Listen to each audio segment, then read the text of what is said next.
Hi, I'm Mateen here with Social Majors. Today we're going to talk about organic traffic.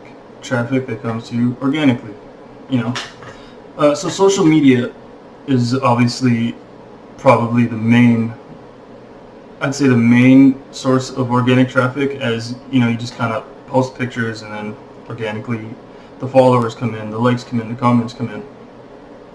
So although it is, you know, like Instagram, you're just posting pictures, it is organic. However, certain strategies can change how people view your content, when they view your content. So, although it is organic content, when you post your picture on Instagram, within that first 2 hours, you think, oh, all my friends are going to see it and they'll like it based on how popular and cool I am, right? However, in that first 2 hours, Instagram runs a test run of your content and shows it to your followers. And in that 2 hour run, depending on how popular it is, it will then show your content to even more people. So if you only get like 1 or 2 likes in the first 2 hours, Instagram's not going to show your content to all your following or a big portion. Because if you think about it, a lot of us follow like hundreds and thousands of people, so we can't possibly see every single picture on our timeline. So this is kind of like a trick Instagram does. In that 2 hours, they'll see how popular you are and how much people like your content, and if it's even worth spreading to even more people. So that's one of those tips, or like, that can help you grow a lot, is understanding that what happens in that first 2 hours of your post essentially can skyrocket or negate any work that you've done to promote your content. So I know some of the social media websites have a similar kind of strategy with their algorithm, but that's just Instagram specifically. In the first 2 hours, that's really what matters. That is where you really want to put all your marketing in. So that's just one thing to think about when you're looking at organic traffic. I know that is a strategy, so it's not technically organic, but that's how you can boost your, organic following, essentially, in one way. And another way is creating every social media account possible. Most people think of only Facebook, Tinder, or Twitter, Instagram, YouTube, the main 4 or 5. However, there's so many. There's DeviantArt, Tumblr is another big one, Pinterest. There's a bunch that have not essentially hit mainstream, but are more, niche, kind of. Like, you'd only really find them if you kind of like DeviantArt is for like art pictures that are really, it started with like dark and deeper kind of art pictures, and now it's become fairly mainstream. So those are like, you want to get on every social media account, like every social media website possible, because not just for like, it's good to get like 100 followers on every account, but when you are big on that many websites, when Google sees you like come up several times on the internet, Google sees that as, oh, this is viral content, so let's put this at the top of the list of Google. So if you're, my name's Mateen, if Google sees a rising trend in the word Mateen on like 100 social media websites, that's going to favor me so much more than the guy, Matt, who just has his name on like 3 sites. You know what I mean?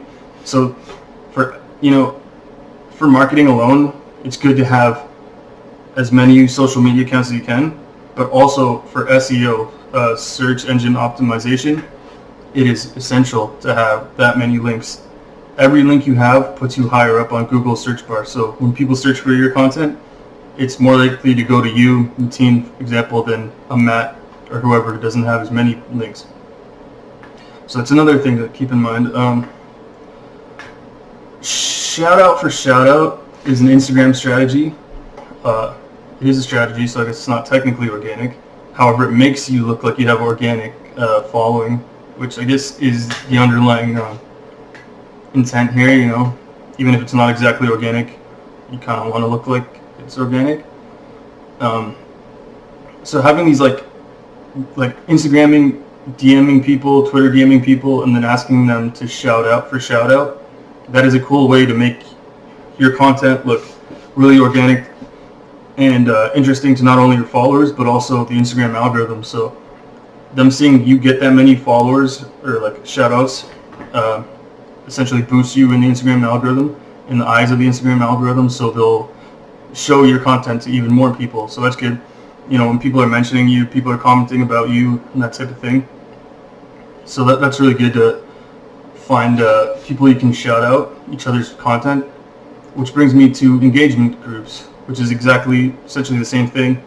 Engagement groups are groups of people that like and comment on each other's content, and usually they'll do it in that 2-hour window in the beginning, because obviously that's where it matters the most.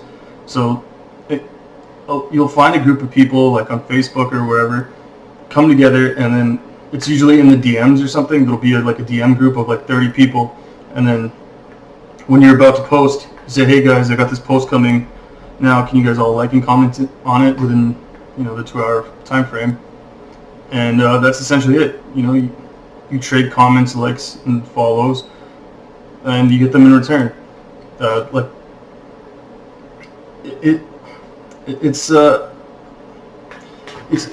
It's extremely important to get like that much engagement, because it's such an edge. I don't think people understand how, you know, just having 6 comments is so much better than having 1 comment on your post, because it looks cool for people coming in to your social media page, but it also shows the Instagram algorithm like, hey, well, this guy's getting 6 times as much engagement than the guy who's getting, you know, 1 comment. So, you know, it does a lot for you essentially. And then hashtag marketing. There's another one. You want to study your hashtags, see what works for you. You can go to these websites where it'll be like best hashtags for marketing, and that might be a good way to start. Or you can kind of see what your competition's doing, how their Instagram hashtags are working for them, or their Twitter hashtags are working for them, and then slowly grow, like test which ones get you the most likes, which ones get you the most follows.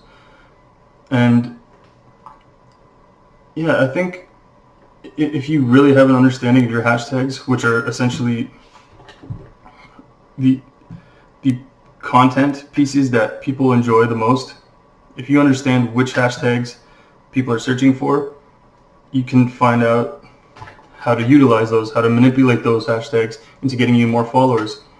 Because you can just put a bunch of random hashtags up, see what happens. But if you just actually, each picture, put up 1, see how that works.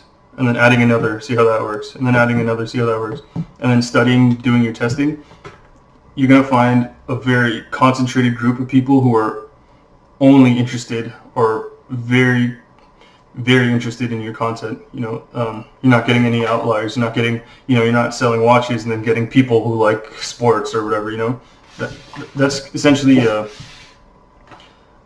good practice to have to really close in on your core audience.